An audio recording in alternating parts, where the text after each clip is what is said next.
Сәлеметсіздер ме? Бүгін біз Қытай елінің шпинат с глютеном деген салатын жасайын деп жатырмыз.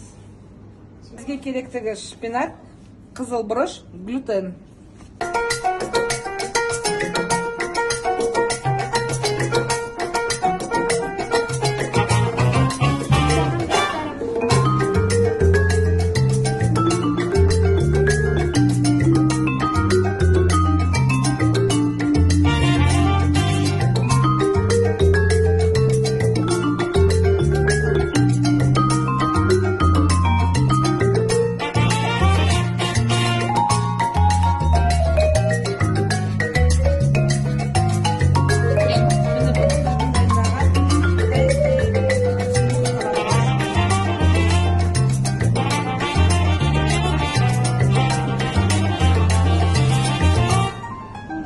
Тамағымызды дайындауға кірістік. Бізге ояққа брокколи керек, цветной капуста керек, Қытай елінің шұжықтары және самырауғлақ.